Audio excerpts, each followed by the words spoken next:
नमस्कार, स्वागत है आपका इंडिया न्यूज बिजनेस पर। आइए नजर डालते हैं आज की टॉप खबरों की ओर। आज सोने और चांदी के दामों की बात करें तो सोने की कीमत आज हल्की मजबूती के साथ 57,650 रुपए प्रति ग्राम के ऊपर ट्रेड कर रही है।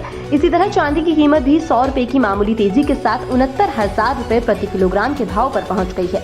इंटरनेशनल मार्केट की बात करें तो इंटरनेशनल स्पॉट मार्केट में सोने और चांदी की कीमतों में तेज एक्शन है। कॉमेक्स पर सोने का भाव हल्का फिसल गया है, जो कि $1870 प्रति औंस के पास आ गया है। दूसरी ओर चांदी की कीमत में हल्की मजबूती दर्ज की जा रही है। कॉमेक्स पर चांदी का भाव $22 प्रति औंस पर ट्रेड कर रहा है। हफ्ते के तीसरे कारोबारी दिन बाजार में देखी गई शानदार मजबूती। सेंसेक्स करीबन 400 पॉइंट्स की मजबूती के साथ 66,400 के ऊपर जाकर बंद हुआ, तो वहीं निफ्टी ने भी 19,800 के ऊपर की क्लोजिंग दिखाई। सेक्टर वाइज आज निफ्टी इंफ्रा 2% की तेजी के साथ टॉप सेक्टर बना, तो वहीं निफ्टी पीएसयू बैंक आज का वर्स्ट सेक्टर रहा।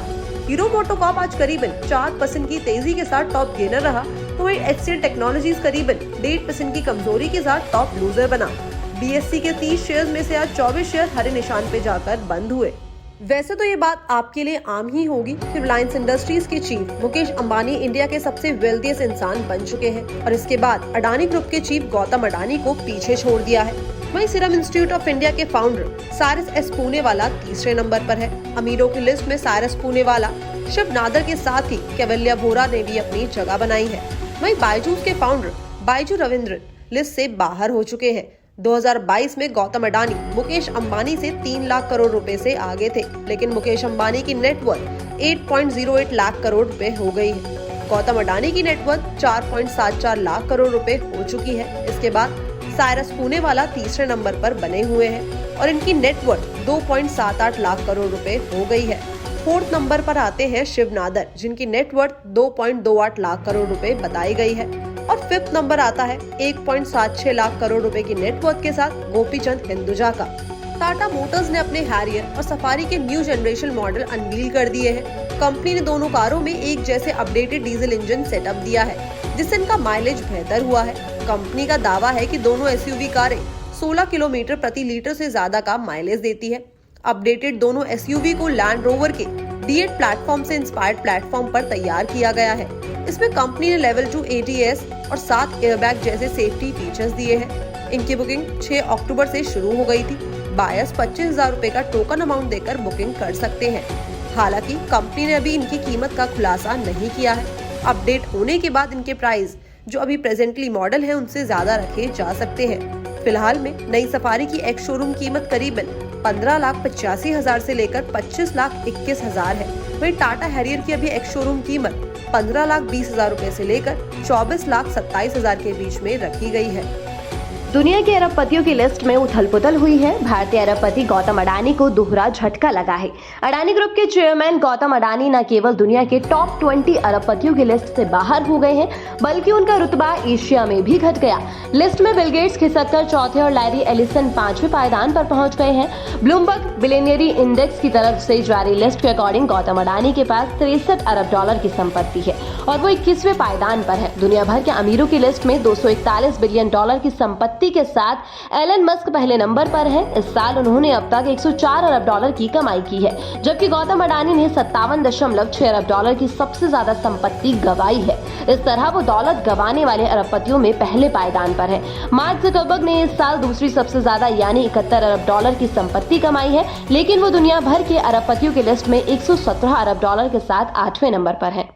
अगर आप खुद केंद्रीय कर्मचारी हैं या आपके परिवार में कोई केंद्र सरकार का कर्मचारी है तो ये खबर आपके लिए जरूरी है। जी हां, केंद्र कर्मचारियों के अच्छे दिन आने वाले हैं। सरकारी कर्मचारियों का महंगाई भत्ता बढ़ने का समय नजदीक आ गया है। अगले 15 दिनों में सरकार की तरफ से DADR में बढ़ोतरी का ऐलान किए जाने की पूरी उम्मीद है।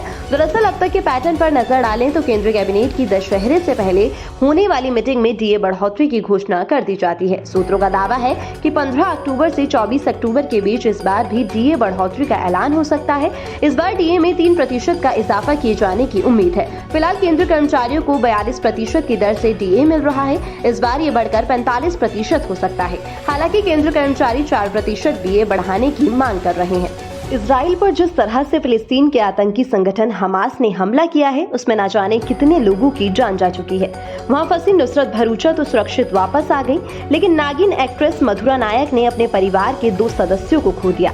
इसके बारे में एक्ट्रेस ने खुद बताया, इंस्टाग्राम अकाउंट पर उनकी तस्वीर भी शेयर की और अपना एक वीडियो भी पोस्ट किया। मधुरा नायक टीवी की जानी मानी एक्ट्रेस है। कई डेली सोप में वो नेगेटिव रोल्स कर चुकी हैं। उन्होंने अपनी चचेरी बहन और उनके पति को खो दिया। जी हाँ, एक्ट्रेस ने बताया कि 8 अक्टूबर को इनकी मौत की जानकारी मिली थी। एक्ट्रेस ने लिखा कि मेरी बहन और उसके पति के उनके बच्चों के सामने फिलिस्तीनी आतंकवादी द्वारा बेरहमी से हत्या कर दी गई। रविवार को उन्हें मृत पाया गया। आतंकवादी हमले में मेरी चचेरी बहन की हत्या का गहरा दुख हुआ, वो हमेशा याद आएंगी।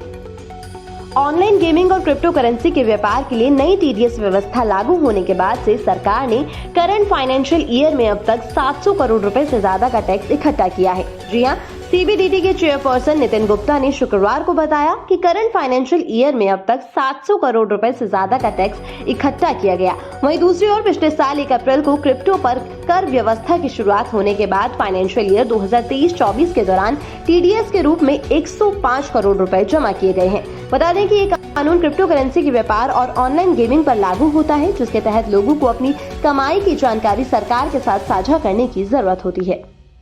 आयुष्मान भारत डिजिटल मिशन के तहत 1 करोड़ से ज्यादा रजिस्ट्रेशन हुए हैं। नेशनल हेल्थ अथॉरिटी के अकॉर्डिंग अभी ये सर्विसेज 33 स्टेट्स और यूनियन टेरिटरीज के 2600 हेल्थ सेंटर्स में अवेलेबल है।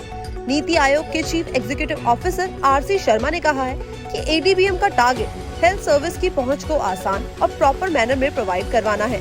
ओपीडी सेंटर्स पर scan and share service easy technical intervention है। इससे डेली 1 लाख लोगों को हॉस्पिटल की लाइन में लगने से छुट्टी मिली है और उनके समय की बचत हुई है। स्कैन और शेयर सर्विस की शुरुआत अक्टूबर 2022 को हुई थी।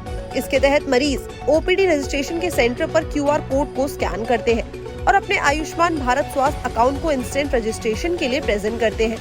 मरीजों की डिजिटल ओपीडी की टोकन बनाने के मामले में उत्तर प्रदेश सबसे आगे है और करीबन 35 लाख टोकन से ज्यादा बनाए हैं। इसके बाद कर्नाटक करीबन 19 लाख टोकन और जम्मू कश्मीर करीबन 12 लाख टोकन के साथ सबसे आगे है। क्या आप जानते हैं कि लिकर इंडस्ट्री चाहती है कि लिकर को जीएसटी के दायरे में लाया जाए? इससे पूरे देश में शराब पर सेम टैक्स लगेगा और एक जैसे ही प्राइजेस होंगे। हालांकि इससे इंडस्ट्री काफी खुश है कि जीएसटी परिषद ने अपने फैसले में शराब में इस्तेमाल होने वाले की इंग्रेडिएंट एक्स्ट्रा न्यूट्रल अल्कोहल को जीएसटी के दायरे से बाहर रखा है। जैसा कि अभी लिकर जीएसटी के दायरे से बाहर है, ऐसे में कंपनियों को इनपुट क्रेडिट टैक्स नहीं मिल सकता है।